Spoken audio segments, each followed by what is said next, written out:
Last episode में देखते कैसीनोवा को पता चलता है कि फ्रांस में अटैक हो रहा है। इससे एक सोल्जर कहता क्या एक इनह्यूमन वार्निंग, दूसरा कहता क्या ये एक मजाक है, अभी अभी इनह्यूमन अलर्ट। इससे एक कहता क्या ये पहली बार है जब तुमने इनह्यूमन वार्निंग सुनी है, मुझे समझ नहीं आ रहा कि आखिर क्या हो रहा है। और एक बंदा कहने लगता है सिचुएशन रिपोर्ट, कुछ अनजाने शख्स जो सुपर ह्यूमन है या इनह्यूमन शहर के ऊपर उड़ते दिखाई दिए गए हैं। वो किसी ऐसे बिल्डिंग को निशाना बना रहे हैं जो बहुत ही तेजी से उड़ रही है। उसकी दिशा देखने पर लगती है कि वो हमारे हेडक्वार्टर की ओर आ रही है। इससे एक सोल्जर हैरानी से कहता है क्या ये तुम किस तरह की बकवास बातें कर रहे हो। दूसरा कहता है एक उड़ता हुआ बिल्डिंग हमारे हेडक्वार्टर की ओर आ रहा है। कैसानोवा कहता है ये इवन है, और अपने मन में कहता है मोहन उस पर नजर रखने के लिए उस घर में रुका। हालांकि उस शख्स ने पहली चाल शुरू की। मोहन लगता है तुम्हें उनके आने की उम्मीद नहीं थी। मैं हैरान हूँ कि वो दोनों कैसे लड़ेंगे, लेकिन ये देखना आसान नहीं होगा कि बेबलियो यहाँ उड़ रही है। हालांकि मैं इस शांत ओशन में हूँ। अफसोस की बात है, हमें जल्दी करनी होगी। चलो इसे जल्दी करें, अब तो मामला बिगड़ने वाला है। एक बंदा कहता है कैसानोवा रूल 101 हेडक्वार्टर वापस जा रहे हैं। और हम फ्लैशबैक देखते हैं जिसमें मोहन कहता रुको, वो आदमी सच में एक बेवकूफ और कायर है। कैसानोवा अपने ही मजे में होता और कहता कौन, मुझे दुनिया की दूसरी ओर से फिल्म के लपटे देखने का कोई अपराध नहीं है, लेकिन देर सवेरे वो लपटे हमारे पूरे आंगन में फैल जाएगी। उनके और हमारे बीच का सीमा जल्दी धुंधली हो जाएगी। और ये सब मोहन कह रहा होता है। कैसानोवा खामोश होता है और मोहन कहता है अब समय आ गया है कि सभी लोग एक मकसद के लिए आगे आए। और वो सब वहाँ से जाने लगता है। कैसानोवा कहता ठीक है चलो मेरे होम टाउन चले। और वो लोग आगे की ओर बढ़ने लगते हैं। और कैसानोवा कहता मैं फ्रांस को प्रोटेक्ट करूंगा। अभी जमीन कांपने लगती है, जिससे एक बंदा काफी हैरानी से कहता क्या अर्थ की हुई। दूसरा सोल्जर ऊपर की ओर देखते हुए कहता देखो। और हम देखते हैं वहाँ पे मोहन का घर पहुँच जाता है। और साथ ही वहाँ का वेदर भी खराब होने लगता है और ठंडर गरजने लगता है। वहाँ पे अलर्ट बजने लगता है और कहता है एक अनजान चीज हमारी ओर आ रही है, सभी क्रू मेंबर। एक सोल्जर कहता है डैम इट, ये पहले से यहाँ है। एक वंडा वॉकी टॉकी में कहने लगता है मेडिकल टीम को बिल्डिंग बी में बुलाए जब तक हम ऑर्डर की इंतजार करते हैं। और एक बंदा काफी घबराते हुए कहता है वो घर, वो बिल्डिंग के इनह्यूमन लोग पीछे कर रहे हैं। अभी वहाँ के जमाल के बाकी मेंबर भी पहुँच जाता है और कहता है हेडक्वार्टर डिफेंस इंटरसेप्शन टीम ध्यान दे, सभी मिसाइल बंद कर दे। वो अनजान उड़ती हुई चीज हमारे साथी सुपर ह्यूमन कैसानोवा का है। इससे एक सोल्जर कहता आखिर हमें क्या करना चाहिए, सच में हम क्या करेंगे। दूसरा भागते हुए कहता तुरंत खाली करे। तभी अलेक्जेंडर अपना लाइटिंग चार्ज करने लगता है और उससे घर पे अटैक कर देता है, जिससे घर के टुकड़े टुकड़े हो जाते हैं। अलेक्जेंडर और बाकी सोल्जर भी उसे देखते हैं क्योंकि वो घर जमीन पे आके गिरने लगता है और वहाँ पे जबरदस्त धमाका होता है। सोल्जर छुपने लगते हैं और कहते चुप रहो। तभी जमाल भी आके नीचे लैंड करता है और कहता है अलेक्जेंडर ओपी थैंक्स। और वो दोनों वहाँ पे आते हैं और जमाल कहता है क्योंकि तुम्हारी वजह से मैं बच गया। खांसते हुए अपने सामने को और देखने लगता है और काफी हैरानी से कहता है मिलिट्री बेस, क्या बकवास है, क्या ये बेवकूफा जगह है। अब मुझे समझ में आया कि तुम यहाँ क्यों क्रैश हो गए। ये जरूर ISSTF पैसे से बने कोई बेकार बेस होगा। तलिस्मान तुम बाहर आके मुझसे बात क्यों नहीं करते। मैं मानता हूँ कि मैं हैरान हूँ। जब तुमने मुझे अपने डोमेन में बंद कर रखा था तो मैं सच में दबाव महसूस कर रहा था, लेकिन ईमानदारी से कहूँ तो सिर्फ वही एक इम्प्रेसिव हिस्सा था। मैं 1-on-1 कॉम्बैट करने में अच्छा हूँ, जहाँ तक कोई यूनिक सिचुएशन ना हो जाए। जब मैं हैरान हुआ तो ये मेरे लिए काफी था। अभी जवान अपने सामने देख के हैरान होता है और धूल से मोहन कहता तुम क्या कह रहे हो, तुम सनकी हो, तुम सच में जानते हो। और वो सभी मोहन को देख के काफी हैरान होते हैं। और अब मोहन को हम अलग ही रूप में देखकर वो कहता है मेरा यकीन करो, क्या तुम्हें लगता है कि तुम्हारी सारी प्लान वैसे ही चलेगी जैसा तुमने सोचा है। क्या तुम मेरे नुकसान की भरपाई कर सकते हो। देख के लगता है कि तुमने बिब्लियो को अच्छा खासा डिस्ट्रॉय कर दिया। जमाल हैरानी से कहता वो बड़ा हो गया। और मोहन काफी गुस्से में कहता तुमने वो घड़ी तोड़ दी जिसे बनाने में मैंने इतनी मेहनत की थी। ये मेरी मास्टरपीस थी, तुम्हें जिम्मेदारी लेनी होगी, है ना तुम कमीने। तभी ओपिर मोहन पे अटैक कर देता है और वो अटैक मोहन के काफी पास पहुंच जाता है। मोहन अपने हाथों को आगे करते हुए कहता है ब्लू स्पेल। ओपिर के अटैक को अपने तलिस्मान से रोकने लगता है। अपने पंच को बंद करते हुए कहता है इंटरसेप्ट, जिससे ओपिर के हाथों से ब्लड निकलने निकलने लगता है और उसका वो हिस्सा डिस्ट्रॉय हो जाता है। अलेक्जेंडर भी अटैक कर देता है जिसे मोहन नोटिस करता है और वो दोनों एक दूसरे को देखते हैं। तभी अलेक्जेंडर पे एक गाड़ी से अटैक होता है जिससे अलेक्जेंडर टप्पा खाते हुए काफी दूर चला जाता है और ये कैसानोवा होता है जो कहता है स्कोर, बिल्कुल परफेक्ट शॉट, और काफी जोरों से चिल्लाने लगता है जिससे सभी कैसानोवा को देखने लगता है। और कैसानोवा चिल्लाते हुए कहता है जैसा की उम्मीद थी, मेन कैरेक्टर को देर से आना रोमांच होता है। और कैसानोवा अभी भी काफी जोरों जोरों से चिल्ला रहा होता है। तभी ऊपर से जंप कर देता है जिससे वो पिलर भी टूटने लगता है और आके जमीन पे लैंड करता है। मोहन कहता है हैरान कर देने वाला,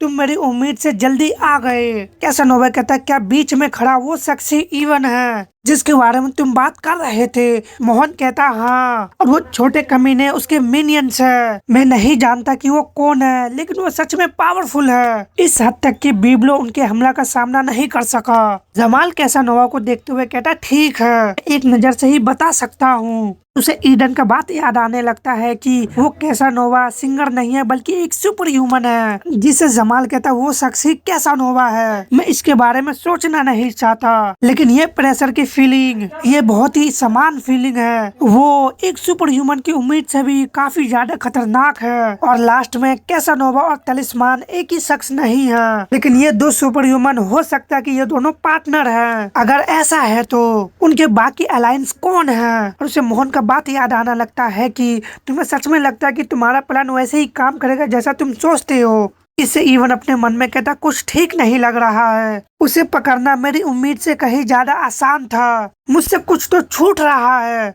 और मोहन उन सभी की बॉडी को देखते हुए कहता है वो डरावने निशान जाने पहचाने लगते हैं, लगता है वो कोई बड़ा राज छुपा रहा है। तुमने मेरे गोल्डन कढ़ाई का यूज किया, तुमने झूठ बोला, तुम इतने धोखेबाज हो कि तुम्हें उलट पुलट कर और पीट पीट कर मार देना चाहता हूँ। कैसानोवा कहता गोल्डन एम्ब्रॉयडरी। मोहन कहता मैं सही था, कोरिया बैटल के समय तुम्हारा अचानक आना और अजीब बर्ताव बहुत सकी था। तुम और तुम्हारे लोग उन हीरो पे टूट पड़े जो उस जंग में लड़े थे। अब तुम्हें देख के मुझे पूरा यकीन हो गया है, चाहिए मेरी गलती है कि हमारा रिश्ता अब बराबरी वाला नहीं है बल्कि ऊंच नीच जैसा हो गया है। अपने तलिस्मान का यूज करने लगता और कहता है वो इनके साथ मेरा रिश्ता जैसा नहीं, और कहता गोल्डन स्पेल, जिसे वहाँ पे काफी सारे डॉल आने लगते हैं। और मोहन कहता समन सिगमेंट्स वुडन डॉल, जैसे वो सभी वहाँ पे आ जाते हैं। और मोहन कहता है ये वही पहला जब मेरा शक सही साबित हुआ, तुमने अपनी स्पेशल एबिलिटी से एक आर्मी बनाई है और उसमें वो गोल्डन एम्ब्रॉयडरी यूज किया जो मैंने तुम्हें दी थी। जमाल सभी से चैन से कनेक्ट होते हुए कहता चैनवर हाइड आउट को ओपन करो, ये बहुत बड़ी बात है। उन्होंने मुझे ढूंढने के लिए ये सब प्लान बनाई, बेल लेक को मेरे सामने छोड़ दो। इससे चैनवर हामी बढ़ता और अपने एबिलिटी का यूज करने लगता और कहता है हाउस ऑफ द मेडिटेशन खुल जाओ, जिससे हवा में ग्रीन एनर्जी निकलने लगती है, जिससे वो दोनों उसे देखने लगते हैं। और वहाँ पे एक ब्लैक सा पोर्टल सा खुल जाता है, उसमें से एक ह्यूमन का पैर बाहर आता है और उसके पैर काफी बड़े होते हैं। कैनवर वहाँ से दूर जाने लगता है, इससे डोडोल भड़कने लगता है, लेकिन मोहन उन्हें शांत कर देता है और उसे देख के काफी हैरान होता है। और वो इनह्यूमन उस पोर्टल से बाहर आने लगता है, जिसे कैसानोवा भी देख रहा होता है। और ये ब्लीक होता है जो जबरदस्त धार लगाता है और वो इतना बड़ा होता है कि हम उसे दूर से भी देख सकते हैं। इससे कैसानोवा भी उसे देखने लगता है। एक डॉल कहता है बड़ा, बहुत बड़ा तोडोरिकी। मोहन कहता नहीं, प्रॉब्लम ये नहीं है, एक डार्क वर्डपॉल, वो कुछ ऐसा है जो मुझे समझ नहीं आ रहा है। दूसरी तरफ पुंटो कहता है मर्लिन, आज जो कुछ भी हुआ उसके बाद तुम अचानक क्या कह रहे हो? मर्लिन कहती है पुंटो, क्या तुमने सोचा है कि हमारे साथ बिताए पल अच्छे पल हो सकते हैं? कि ये सब पहले से सोचा गया था, हमारा रिश्ता असली नहीं बल्कि झूठ है। पुंटो कहता मर्लिन। मर्लिन रोते हुए कहती है हालांकि मुझे लोगों को चोट पहुंचाना पसंद नहीं है, मैं एक्टिंग और हकीकत के बीच का फर्क मिटाना अच्छी तरह से जानती हूँ। तो पुंटो प्लीज समझो, ये सब इसलिए कर रही हूँ क्योंकि तुम मेरी फिक्र करते हो। तुम सच में बहुत ही अच्छे इंसान हो, तुम तो मेरे उम्मीद से भी बढ़ के निकले। और वो रोने लगती है, जिससे पुंटो कहता है तुम किस बारे में बात कर रहे हो? रो मत मर्लिन, मैं तुम्हें रोते हुए नहीं देख सकता। तभी मर्लिन क्रीपी की तरह हंसते हुए कहती है वाओ कितना मजेदार था, लेकिन मुझे ज्यादा नहीं बहकना चाहिए, तो चले यहीं रुक सकते हैं। तुम इवन के कलीग हो है ना? इससे पुंटो काफी हैरान रह जाता है और और बेचारा पुंटो कट गया। और इसका असली नाम फियांसे मर्लिन होती है, जो कहती है मैं तुमसे कुछ सवाल पूछने जा रही हूँ, तुम्हें ईमानदारी से जवाब देना चाहिए। हम एक फ्लैशबैक देखते हैं जिसमें मर्लिन कहता है हमें वी को पकड़ना है। मोहन कहता हाँ हम इवन को पकड़ने जा रहे हैं। मैंने सोचा था कि वो तुम्हें ढूंढ रहा है। तुम गोल्डन एम्ब्रॉयडरी का प्रॉब्लम का हल करने के लिए बहुत ही गंभीर लग रहे हो, तो फिर आगे क्या होगा? मोहन कहता बस इतना ही, लेकिन मुझे तुम्हें याद दिलाना होगा कि उसे पकड़ना कभी आसान नहीं होगा। उनकी पहचान ऐसी चीज नहीं है जिसे आसानी से खोजा जा सके, यहाँ तक कि डार्क वेब पर भी नहीं, क्योंकि उसके साथ मेरे सभी लेनदेन साइट पर ही हुए थे। मैं उसका पर्सनल डिटेल्स का पता नहीं लगा सकी। हमारे पास एक ही सुराग है, भटकते हुए तलिस्मान से है। मर्लिन कहती है भटकता हुआ तलिस्मान? मोहन कहता हाँ एक तलिस्मान है जो काम करना बंद हो चुका है। आमतौर पर मैं अपने तलिस्मान को डिस्ट्रॉय कर देती हूँ जब उनका ट्रेनिंग या यूज पूरा हो जाता है, लेकिन जब मैं कंट्रोल खो देता हूँ या वो मेरे माइंड कंट्रोल के एरिया से बाहर चले जाते हैं तो मैं अक्सर उसे डिस्ट्रॉय करना भूल जाती हूँ। लेकिन ये तलिस्मान अपने आसपास के माहौल के बारे में अहम सबूत रख सकते हैं, इसलिए उन्हें भटकता हुआ तलिस्मान कहा जाता है। मर्लिन कहती अच्छा ऐसा है, पर अगर हमारा दुश्मन उस तलिस्मान से टकराए ही नहीं जिसका तुम जिक्र किया है, या हो सकता है कि किसी शख्स उस तलिस्मान से मिले भी पर किसी कचरे के टुकड़े जैसे समझकर अनदेखा कर दे। मोहन कहता तुमने सही कहा, वो शायद बस उसके पास से गुजर जाए, लेकिन वो अपने आसपास के माहौल को लेकर बहुत ही सतर्क रहता है, तो ये मुमकिन नहीं है कि वो उस कागज के टुकड़ों को नजरअंदाज करके चले जाए। मुझे यकीन है कि वो उस पर शक करेगा और उसी से मुझे ढूंढने की कोशिश करेगा। ये ले लो, मैंने तुम्हारे लिए एक SNS अकाउंट बनाया है। और उसे फोन देने लगती है और कहता है ये कपड़े पहनो और इस जगह पे एक सेल्फी ले लो और उसे SNS पर पोस्ट करो। जब पोस्ट वेब पर पब्लिश होगा तो वो मेरे तलिस्मान का एक निशान छोड़ जाएगा। मर्लिन फोन को लेते हुए कहते सुनने में तो मजेदार लग रहा है, आजकल मैं सच में कुछ ध्यान और प्यार के लिए भूखी हूँ, तो मैं पोस्ट करूंगी और फिर उन लोगों से बात करूंगी जो तुम्हारे अकाउंट में इंटरेस्ट दिखाते हैं। हम देखते उस पे कई सारे फ्रेंड रिक्वेस्ट आने लगते हैं और मोहन कहता फिर इंतजार करे जब तक कोई तुमसे पिक्चर में दिख रहे तलिस्मान के बारे में ना पूछे। तभी पुंटो उससे तलिस्मान के बारे में पूछने लगता है और मर्लिन कहता क्योंकि ये तो तय था कि वो शख्स इवन के करीब है। वो क्रीपी तरह हंस रही होती है। पुंटो घबराते हुए कहता इवन वो कौन है? मुझे नहीं पता कि तुम किसके बारे में बात कर रहे हो। इससे मर्लिन हंसने लगती है। मर्लिन कहता ईमानदारी से कहूँ तो मुझे मेकअप लगाने की कोई जरूरत नहीं है, लेकिन ये मजेदार है। खैर हमला उम्मीद से पहले हो गया, लेकिन लास्ट में मोहन सही था। उस बच्चे के साथ घूमना सच में दिलचस्प है। और वो डार्क लिपस्टिक लगाते हुए कहती अब तुम कुछ भी नहीं छिपा सकते। पुंटो अपने नकली बाल को भी निकाल देती है और कहती है तुम और इवन पहले ही हमारे जाल में फंस चुके हो, जिसे पुंटो काफी हैरान होता है। मर्लिन उसका चेहरे को पकड़ते हुए कहता तुम और मैं जल्दी इवन से मिलने जाएंगे। पुंटो कहता मर्लिन क्या तुमने मुझे धोखा दिया? मर्लिन कहते जब मैंने कहा कि तुम्हें दुख नहीं पहुंचाना चाहती मेरा ये मतलब। तो पुंटो घबराओ मत और जो कुछ पूछो बस उसका जवाब दो। तभी बिलीक अपने पैर को जमीन पर रखता है जिसे पूरा जमीन हिलने लगता है और सोल्जर घायल होने लगते हैं। इवन आगे बढ़ते हुए बिलिक के पैरों पे अटैक कर देता है। कैनमर ये देख के हैरान होता है, कहता है बिलिक के पैर, जिससे बिलिक का बैलेंस बिगड़ने लगता है और वो पीछे को गिरने लगता है। ये सब देख के मोहन कहता है वो शख्स जानबूझकर इनह्यूमन का संतुलन बिगाड़ दिया।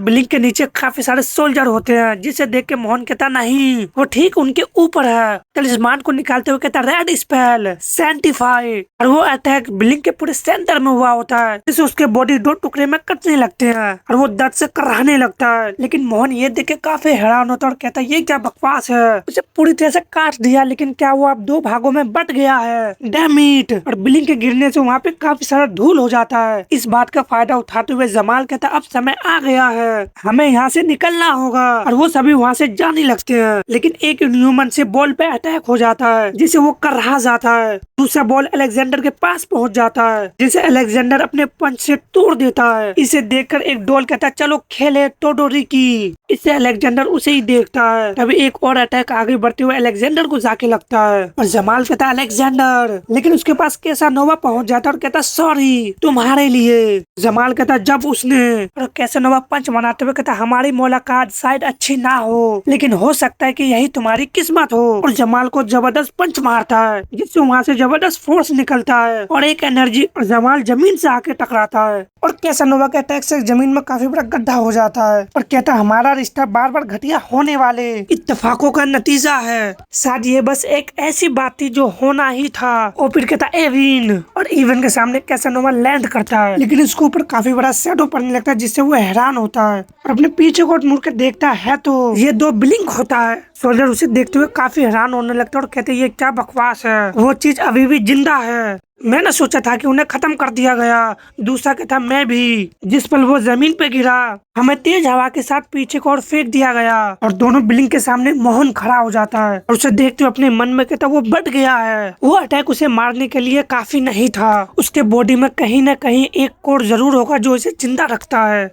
वो तब तक डुप्लीकेट होता रहेगा जब तक मैं उसे ढूंढ कर डिस्ट्रॉय ना कर दूं। लेकिन इसके बड़े साइज होने के कारण ये अनुमान लगाना मुश्किल है कि वो असल में होगा कहाँ। मुझे और समय चाहिए वरना वो बाकी इनह्यूमन के साथ भाग जाएगा। और बिलिंग जबरदस्त दहाड़ लगाता है। सोल्जर घबराने लगता है और कहते वो आगे बढ़ रहा है। मोहन अटैक बनाते हुए कहता है मेरे पास और कोई चॉइस नहीं है, मुझे सबसे पहले इन लोगों से छुटकारा पाना होगा। लेकिन उसके साइज के कारण मुझे यकीन नहीं कि मैं ये कर पाऊंगी या नहीं। फिर कहते हैं ब्लू स्पेल और जाइंट टलिस्मान से अटैक कर देती है। वो दोनों ब्लिंक भी दहाड़ लगाते हैं और आगे को और बढ़ने लगते हैं, लेकिन मोहन टलिस्मान से उसे रोकने लगता है और उस फोर्स के कारण मोहन के हाथ से भी ब्लड निकलने लगता है। फिर हम एक ओशन का सीन देखते हैं जहाँ पे हम ओपी के कुछ बॉडी पार्ट को देखते हैं और वहाँ पे एक डॉल होता है जो एक्टिवेट हो जाता है। फिर वो ब्लिंक को बाहर निकालने लगता है। मोहन पूरी जान लगा के उसे टेलीपोर्ट कर रही होती है और कहती है ब्लू स्पेल ने उसे दूर भेज दिया।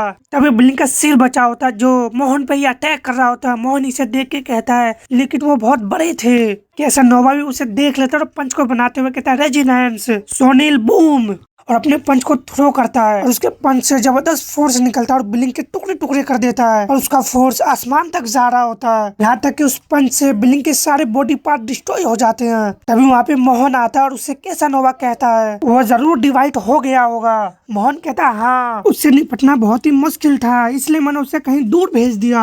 ये सब देख के चैनवर काफी हैरान होता है और मोहन उसे देखता है। तभी वो फिर जमाल के पास जाते हुए उसे पकड़ लेता है। कैसानोवा कहता है क्या हो रहा है, पहले ही भाग गए। और फिर कहता हम इवन को प्रोटेक्ट करेंगे। कैसानोवा कहता सच में, ये तो सच में जलने लायक बात है। तभी वहाँ पे एक लेडी आती है, ये मर्लिन होती है जो कहती है क्या शो अभी भी चल रही है। इससे वो सभी मर्लिन को देखते हैं। बेस्टी पुंटो को पकड़ चुका होता और मर्लिन कहती है क्या बबली पहले डिस्ट्रॉय हो चुका था, ये बहुत ही बुरा है। कैसानोवा कहता ओ बेस्टी ऐसा लग रहा है कि मर्लिन ने तुम्हें आने के लिए मजबूर किया। बेस्टी घबराते हुए कहता कैसानोवा प्लीज मुझे यहाँ से निकालो, मैं मेंटली रूप से अभी तैयार नहीं हूँ। पुंटो कहता इवन भी उसे देखते हुए कहता पुंटो तो शुरू से ही वो तो बस मेरे साथ खेल रहे थे। मर्लिन कहते क्या हम एक पिक्चर ले, बहुत समय हो गया जब हम एक साथ आए थे। इससे कैसानोवा हंसने लगता है। तभी जमाल भी हाफी बढ़ता है जिससे अलेक्जेंडर और ओपी उसे देखता है और फिर जमाल भी हंसने लगता है और जमाल सोचने लगता है मुझे क्या होगा इस बार, क्या मेरी मौत होने वाली है या मैं बच पाऊंगा। एक समय मैंने सोचा क्या मैं सच में जीना चाहता हूँ। कोरल तुम्हारी दूरदृष्टि, शर्त यह है कि आगे बढ़ता रहूं। रुका हुआ भाग्य मौत से अलग नहीं है, लेकिन भाग्य उन लोगों के पीछे चलता है जो काम करते रहते हैं। वैसे ही सिर्फ वो लोग जो मौत से बचने के लिए संघर्ष करते रहते हैं, लेकिन इससे बचा नहीं जा सकता है। और वो चैनवर को देखने लगता है जिससे चैनवर भी हैरान होता है और जमाल कहता क्यों, क्या मैं इतनी मेहनत कर रहा हूँ मौत से बचने के लिए। चैनवर भी कहता इवन वो भी किसी चीज से घबराया होता है। फिर वो अपने एबिलिटी का यूज करने लगता है जिसे कैसानोवा मोहन देखता कहता ये तो हाउस ऑफ मेडिटेशन को खोल रहा है। फिर से वहाँ से जबरदस्त एनर्जी निकलने लगती है और ये दो मेडिटेशन रेंजर होते हैं जो किसी चीज को खींच के बाहर निकाल रहे होते हैं। और जमाल कहता भय मौत तुम जाग रहे हो, तुम रेजरेक्शन स्टेज पे अभी आधे रास्ते पे ही हो, लेकिन मैं तुम्हें पूरी तरह से रेजरेक्शन करने जा रहा हूँ। मोहन के भी पसीने छूट रहे होते और वो कहता ये पहली बार है जब मुझे ऐसा लग रहा है जैसे मैं चट्टान के किनारे पे खड़ा हूँ, आगे बढ़ने का कोई रास्ता नहीं है। ये कांपने जैसी एहसास सबको महसूस हो रहा है और हम बहमौत को देखते हैं और भी मुझे अपने पीठ पर एक नई ठंडक महसूस हो रही है। तभी हम वहाँ पे विनेशर को देखते हैं जिसे जमाल और मोहन भी देखता है। कहता ये बहुत ही ज्यादा खतरनाक सिचुएशन है क्योंकि विनेशर के मुंह से कोई टेलीपोर्ट होने लगता है। कहता कुछ ही सेकंड में हम इस पॉइंट तक पहुंच गए हैं और हम देखते हैं वहाँ पे एकाडोस और मोरलेस पहुंच जाता है। मोरलेस कहता है वो, और हम जमाल के पीछे बेहमौत को देखते हैं। अचानक मन की उलझन में मुझे एक बात पूरी तरह से समझ में आई कि वो मेरे लिए आए थे। ये सिचुएशन हम अपनी स्किन के जरिए खतरे को महसूस कर सकते हैं। सब के सब हमारी उम्मीद से कहीं ज्यादा था। वो कुछ सेकंड एक छोटी सी सांस के बराबर मानो जम सा गया हो। उस बेरहम और दबे हुए पलों में पहले मुश्किल कदम बहुत अनचाहे तरीके से उठाया गया और अनाउंसमेंट होता है RSL 101 लॉन्च कोड एक्टिवेट हो रहा है, ऑर्डर के लिए इंतजार करें। एक सोल्जर कहता है एक्स बेस, पापी न्यून फाइट करने के लिए तैयार। और बताया जाता है वो अनचाही हिम्मत जो अनजान और बेपरवाह से पैदा हुई थी। सोल्जर कहते हैं दूरी साफ है, रुकावट और रास्ता साफ है, रेडी एम फायर। और बताया जाता टाइगर के सामने एक मासूम नवजात बच्चे की तरह था जिसे खतरे के बारे में कुछ भी नहीं पता था। इंसान और इनह्यूमन की शुरुआत बहुत अलग होती है। इंसानों का फैसला साहसी था और बिना किसी झिझक के लिया गया। उन्हें उनके बीच के ना मिटने वाली दूरी का पता नहीं था। कमांडर अपने मन में कहता है ये एकमात्र मिसाइल है जिसे कैसा द्वारा इफेक्टिव माना गया है। एक्स बेस पापिनियो सिर्फ फ्रांस में ही उपलब्ध है। वो तो बस हमारे मिलिट्री रेंज के अंदर आ गए। कौन बेवकूफ ऐसा मौका छोड़ेगा? अगर ये काम भी ना करे तो भी नुकसान कुछ नहीं। तो ये तो बस इनह्यूमन के खिलाफ मेरी पहली चुनौती थी। और ये अभी कमांडर कहते हैं फायर, इंसानों की सबसे बड़ी छलांग। और एक लेजर बीम काफी स्पीड से आगे बढ़ने लगता है। मोहन कहता मिसाइल। कैसानोवा भी चिल्लाते हुए कहता तुम बेवकूफ। बताया जाता पेपिनियो एयरबॉन्ड टारगेट के करीब पहुंच गया है। मोरलेस शांत खड़ा होता है तभी वो मिसाइल को देखता है। तभी वो मिसाइल की दिशा बदलने लगते हैं, फिर वो आपसी की ओर मुड़ जाते हैं। ये देख के कमांडर भी काफी हैरान होते हैं और मोरलेस उसे वापस भेज देता है जो काफी स्पीड से आगे बढ़ने लगता है। इससे सोल्जर घबराने लगते हैं और कहते हैं कमांडर हमारी मिसाइल हमारी ओर ही आ रहा है। तभी वो मिसाइल आगे बढ़ते हुए उसी गन में चला जाता है जिससे वो हैरान होते हैं। फिर वो गन एक्सप्लोज होने लगता है और वहाँ पे जबरदस्त धमाका होता है। कैसानोवा उसी की तरफ ही भाग रहा होता है। काफी स्पीड से आगे बढ़ते हुए उस बैटल शिप तक पहुंच जाता है। कैसानोवा बैटल शिप के ऊपर होता है और बंदे चिल्लाने लगते हैं मदद करो। हम देखते हैं वहाँ के सोल्जर का हालत काफी खराब हो जाते हैं और वो सभी मदद बुलाने लगते हैं। तभी एक सोल्जर कहता कैसानोवा भड़कते हुए कहता तुम बेवकूफ। मोहन तलिस्मान का यूज करते हुए कहता बेस्टी मर्लिन वहीं रुको और मेरे करीब रहो। मर्लिन कहती है चियोंगजू। मोहन कहता हाँ अगर चीजें गलत हो जाए तो तुरंत वापस चले जाए। अभी उन पर मुझे नजर रखनी और सिचुएशन के बारे में जाननी जरूरी है। मेरे ख्याल से हम अभी उन इन्ह्यूमन से टकरा जाए तो हम डिस्ट्रॉय हो जाएंगे, लेकिन मुझे यकीन है कि उनका मकसद हम नहीं है। मोरलेस आगे बढ़ते हुए कहता क्या तुम इवन हो? लेकिन इवन खामोश होता है और कहता अब मैं क्या करूं? एक्टाडोस भी आगे बढ़ने लगता है और इवन कहता है मैं क्लियरली नहीं सोच सकता, खासकर इस अनोखी सिचुएशन में क्या मैं सच में जिंदा बच पाऊंगा?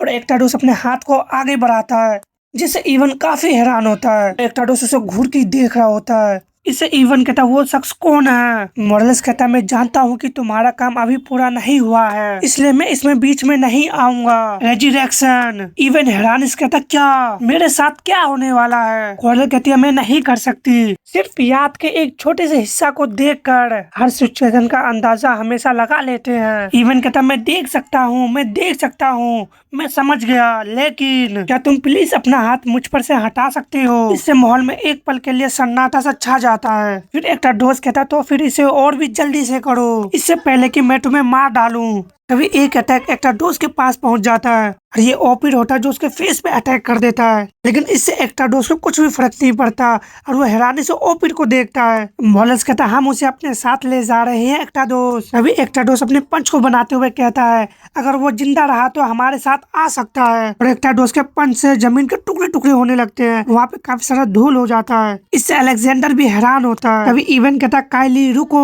और हम ओपिड का हालत को देखते हैं जो काफी खराब होता है। एक्टाडोस कहता चलो शुरू करें, और बताया जाता समय उल्टा चलता है, पॉसिबली सबसे पहले बुरे समय में, और इवन बेहेमोथ को जगाने लगता है।